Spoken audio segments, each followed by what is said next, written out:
മൂന്നാറിൽ കാലിന് പരിക്കേറ്റ നിലയിൽ കാണപ്പെട്ട ഒറ്റക്കൊമ്പന് ചികിത്സ ലഭ്യമാക്കാതെ വനംവകുപ്പ്. കല്ലാർ മാലിന്യ പ്ലാന്റിൽ മറ്റൊരു ആനക്കുട്ടിക്കൊപ്പം എത്തിയ ഒറ്റക്കൊമ്പൻ മുടന്തിയാണ് നടക്കുന്നത്. ആന പൂർണ്ണ ആരോഗ്യവാനാണെന്ന് കഴിഞ്ഞ ദിവസം വിദഗ്ധ സംഘം റിപ്പോർട്ട് സമർപ്പിച്ചിരുന്നു.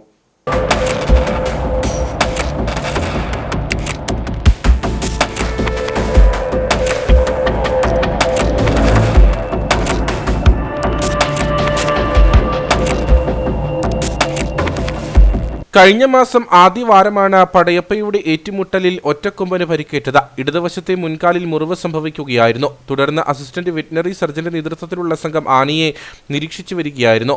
കാലിൽ 40 സെന്റിമീറ്റർ നീളവും 6 സെന്റിമീറ്റർ വീതിയുമുള്ള മുറിവാണ് ഉള്ളതെന്നും മുറിവ് ഉണങ്ങിത്തുടങ്ങിയെന്നുമായിരുന്നു വിദഗ്ധ സംഘത്തിന്റെ വിലയിരുത്തൽ. സഞ്ചരിക്കുന്നതിന് ബുദ്ധിമുട്ട് ഇല്ലെന്നുമായിരുന്നു വിദഗ്ധ സമിതി വ്യക്തമാക്കിയത്. എന്നാൽ കഴിഞ്ഞ ദിവസം കല്ലാറിലെത്തിയ ആന മുടന്തിയാണ് നടക്കുന്നത്. മുറിവ് പൂർണ്ണമായും ഉണങ്ങുന്നതുവരെ RRT സംഘം നിരീക്ഷിക്കുമെന്ന് വനംവകുപ്പ് വ്യക്തമാക്കിയിരുന്നു. മുറിവുണങ്ങാത്ത സാഹചര്യത്തിൽ ആനയ്ക്ക് മെച്ചപ്പെട്ട ചികിത്സ നൽകാൻ നടപടി സ്വീകരിക്കണമെന്നാണ് ആവശ്യം.